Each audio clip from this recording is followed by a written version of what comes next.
Hari Om everyone. So welcome back to our YouTube channel Yogadhyayan, where we both teach you the correct information of all the yogic practice. So without wasting your time, today we will learn Dandasana, the base of your every sitting position, because even to start your class into simple cross leg position with the prayer, you should understand what is the base of every sitting position. So today we will learn again Dandasana. So let's start. So when we talk about Dandasana, it looks very easy when you see your Dandasana on your Instagram and YouTube channel. So can you just extend your legs forward? So basically in your pictures, it looks very simple. But when you go deeper into your Dandasana, when you understand the muscle movement during your any asana, it becomes completely different. It becomes completely difficult also. So the first thing you need to do is you extend your legs forward. And the very basic step you need to understand that in your Dandasana position, the base of your every sitting position and even Dandasana is your hip. So the first thing you need to adjust is your hip. So first of all, we will adjust our hip. So Soma, can you just adjust your hip into Dandasana position? And now you may have seen lot of people, they take the hip muscles outward while doing your Dandasana position.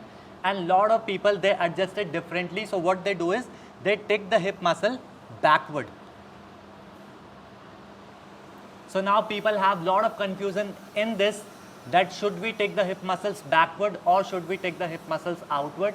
So you have to understand that in every yoga practice, in every asana practice, all the techniques are right, but you have to understand which is suitable for your body type.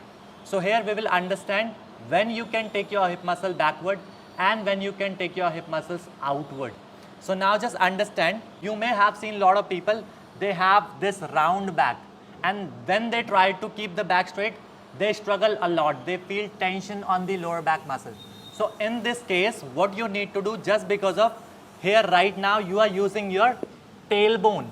You are using your tailbone and your hip muscles are rolling downward. So what you need to do, in this position, you take your hip muscles backward. You never take your hip muscles outward. So now from here, you take your right hip up, hold your muscle and try to roll this hip back. Take the hip back. And now from here, you can see that this leg is shorter and this leg is longer. So what you need to do, you need to do the same thing with the left hip also now. So lift your left hip up, take this hip also back. So this will help you to keep your spine straight when people have round in their back. So whenever you have round in your back, you always take your hip muscles backward, which helps you to keep your spine straight.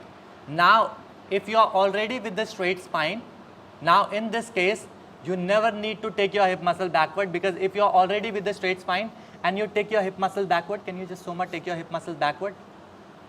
In this position, what will happen? You will feel again too much compression on the lower back muscle because the hip muscles are going upward. So you have to understand, when you are already with the straight back, what you need to do is, you always lift the hip up one by one and take your hip muscles outward. Very good. And when you take your hip muscle outward, it will help you to feel your sitting bone onto the ground. And when you can feel the sitting bone onto the ground, that will help you to keep your spine more tall, to sit more straight. Now from here, we need to move to the next step, which is your feet. So we'll adjust the position. After adjusting the hip, we'll adjust the position from our bottom to top, from our toes to our head. So you need to keep your feet together, your legs together. Very good. Now the next thing you need to do is, you point your toes towards you, not forward. So toes towards you, and now from here, make sure the outer edges of your feet are rolling towards you and the inner feet are pointing forward.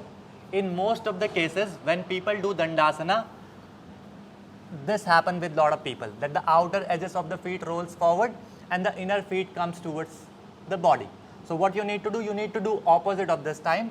Outer edges of your feet towards you, inner feet to the front side, and this way toes towards you. This way you can feel the feet engagement on the field nicely, and make sure you press all 4 points of your feet completely forward. Now after adjusting your feet, your ankle, what you need to do, you push your shin down, you push your calf down to the floor so that you can feel more compactness between your mat and your body. Now the next thing, from your toes to your shin, and now we'll move to our knee joint. So you need to pull the kneecaps up to engage the thigh muscle. So when you pull the kneecaps up, make sure you are not pushing your knees down. This is the most common mistake what people do during their Dandasana practice, because most of the teachers give this command that pull your kneecaps up and push it down. In this case, what happens when you pull your kneecaps up and you push them down, see this happen, the heels goes up, which is completely wrong. In this case, if your heels are going up while pushing your knees down, it may cause you hyperextension on your knees. So whenever you are pulling your kneecaps up, make sure you are not pushing them down. Only we are pulling the kneecaps up to engage the thigh muscle. Now again, we'll just check again. Toes towards you, outer edges of your feet towards you, inner feet to the front side. Push your shin down, push your calf down to feel the more compactness. Now pull the kneecaps up again to engage the thigh muscle. Very good. And now from here, one more thing, understand the natural position of your hip is always rolling the feet out. This is the natural position where you feel completely relaxed. So even if you just look at any guy who is relaxing, the feet will always relax or roll outward. So to make it more activeness, to make it more impactful, what we need to do is, we again keep the feet together. So after following all the steps, this time what you need to do is, you roll your thighs inward so that you feel more compactness between your mat and between your both of the legs. So what you need to do is, roll the thighs inward. Lot of people may not be able to roll the thighs inward. So in this series where we are teaching you asana, if you cannot do anything physically, on that case you need to do it mentally. So if you feel that you cannot roll your thighs inward, just mentally feel, mentally believe that actually the thighs are rolling inward, so that you can feel more activeness with your legs. And when you roll the thighs inward, automatically you feel more opening on your hip. Your hip muscles always roll outward when you roll the thighs inward. Now from here, you have adjusted the base of your Dandasana position. So after adjusting your base, what you need to do is, you need to press your fingertips down, press your palms down to lift the chest more higher, to push your chest more higher and roll the shoulders back. Draw your shoulders back so that you can feel the nice expansion on the chest area. Okay? Now this expansion on the chest area will help you to breathe more deeper, and it will help you to use your diaphragm muscle also, which will help you to breathe more longer and deeper during your asana and pranayama practice also. So keep rolling the shoulders back, lift the sternum higher, and you can only do it when you are pressing your palms down. So press the palms down again, roll the shoulders back, lift the sternum higher, push your complete back ribs to the front ribs. But in this case, when you push your complete back ribs to the front ribs, what happens, lot of people, they do anterior tilt with the hip. So what is exactly anterior tilt? Where your hip is rolling towards the front side. Okay? And most of the cases, when you try to push your back ribs to the front ribs, this happens with your body. You find you end up this Dandasana position while maintaining the arch on your back. So make sure we don't need this unnecessary arch on the back. You only need to push the back ribs to the front ribs. Again, Shomaji, lift the sternum higher, roll the shoulder back. Don't lose the front area. Keep expanding the chest muscle. Keep rolling the shoulders back, but make sure you are not maintaining unnecessary arch. So how you can maintain this unnecessary arch is, make sure you are not maintaining any anterior and posterior tilt of the hip. Okay? And now you need to roll your hip a little bit downward, and from here you lift everything up. So from the floating ribs, everything goes upward, and below the floating ribs, your hip tilts a little bit downward so that you can feel the elongation on the spine. Okay? And this will help you to go deeper into your Dandasana position. So again, listen, above the floating ribs, everything will go up. Roll the shoulders back, lift the sternum higher, lift the sternum higher, but roll your hip a little bit downward. Now from here, in this position, make sure you expand the chest muscle, your chin parallel to the floor. Make sure you are not looking up or you are looking down. So your chin should be parallel to the floor, and your back of the head, your neck and the complete spine should be in one straight line, no unnecessary arch on your back. But sir, a lot of us has improper size of the body. Like sometimes our hands are smaller, our feet are smaller. So if my hand is smaller, how will I be able to put them down? Okay, very good question. So yes, most of the people, they cannot press the palms down during their Dandasana practice because the arms are shorter than the torso. So in this case, most of the teachers, what they tell their student is to lean little bit backward and then take your arms back, which is completely wrong because in your Dandasana position, your spine should be completely 90-degree angle. So make sure you're not leaning backward to rest your palms down. You maintain the same position what we followed, lift the sternum higher, press the palms down. Now again, you can only touch your fingertips down, right? In lot of cases where you cannot rest the wrist down. So on that case, you need to use these blocks and you rest your blocks just next to your hip. Very good. And this time you need to press the palms, bend the elbows. Make sure, see what happens when you press the palms down, your shoulder goes up. Okay, so what you need to do when you're pressing your palms down, make sure you're rolling your shoulders back.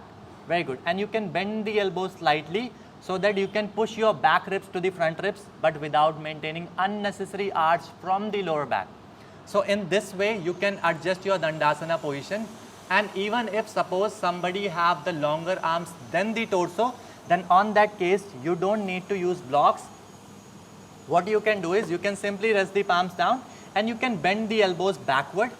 You don't need to do it because if you will bend the elbows here, you will end up by collapsing the chest muscle.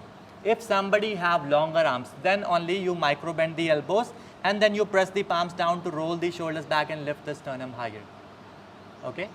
But sir, a lot of us, when we take our hips outward or backward, we still cannot keep our spine straight. Okay, so you have to understand when we take our hip muscles outward and backward, this can only support you a bit. But if your hip is completely rolling into posterior tilt and you are maintaining this back, in this case, what you have to do is, this time we will take support of this bolster. So can you just sit on this bolster?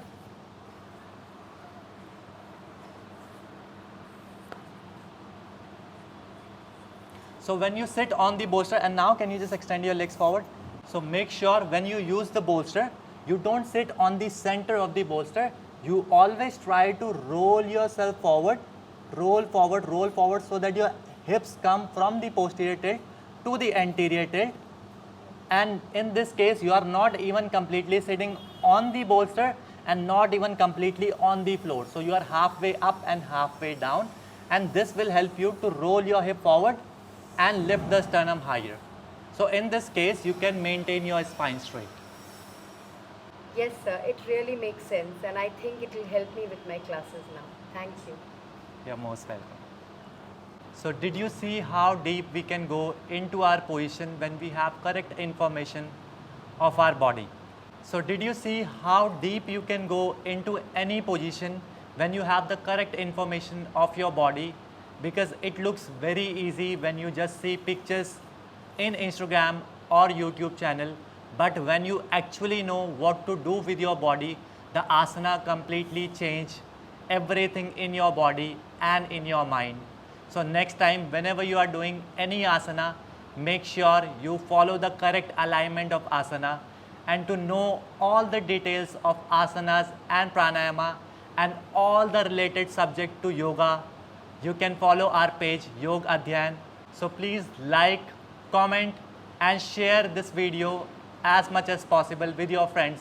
And if you have any question regarding this asana, you can comment below so that we can reply you and we can come up with the next video where you can solve your question also. Till then, keep practicing. Hari Om Tat Sat.